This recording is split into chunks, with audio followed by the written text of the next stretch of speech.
Okay, AP Statistics. In this video, we're going to go through some examples for Unit 3 that go along with the first 3 videos that I made for you as far as instructional information goes. So in these examples, if you'll notice, I've already got the answers written out because they're kind of lengthy, so I didn't want to have to write through the video. So you can always pause it and write this stuff down, but I just want to explain some stuff to you.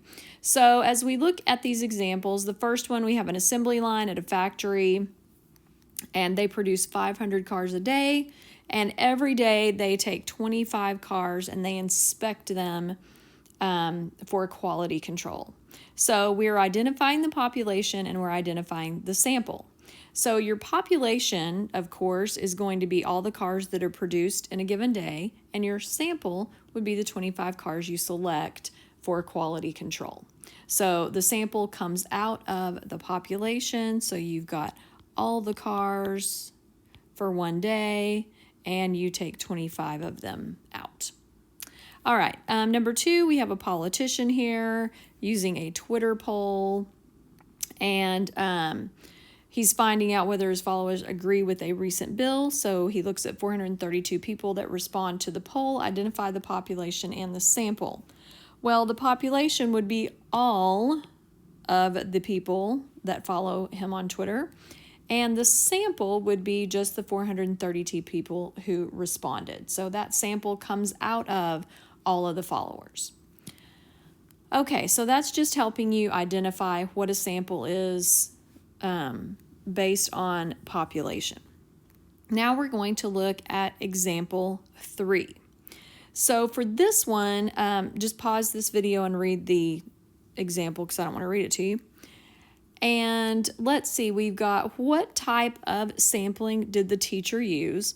Well, this teacher used 32 students in his second period statistics class. So this, of course, would be convenience sampling.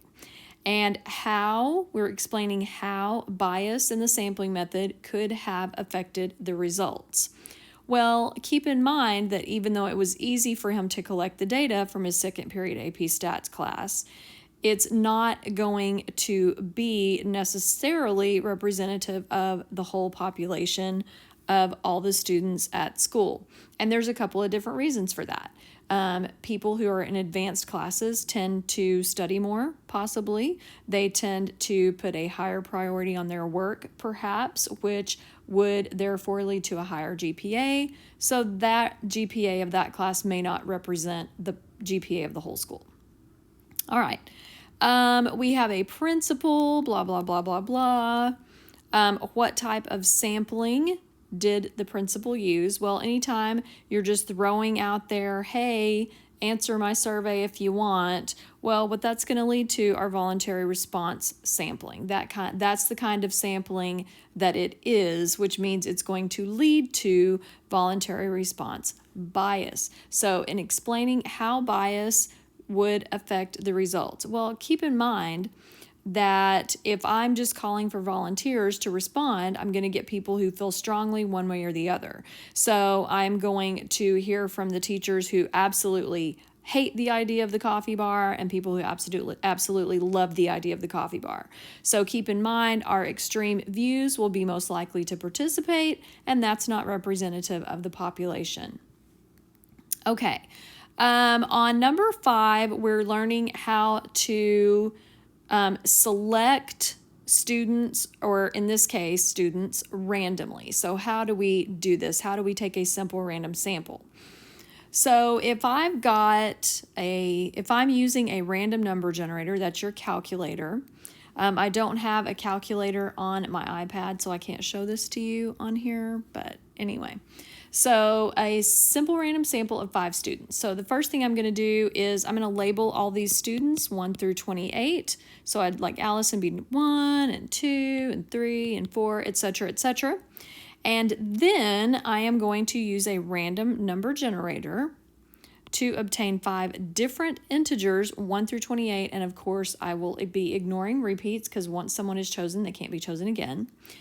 And then I am going to choose those students to be selected to share good news.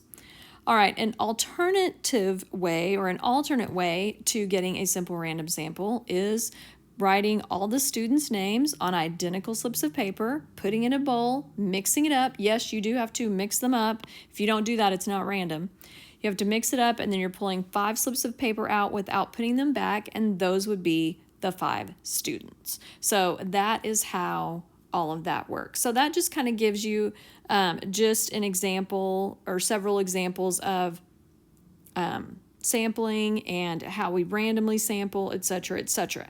So in the next video, I will go through some more examples.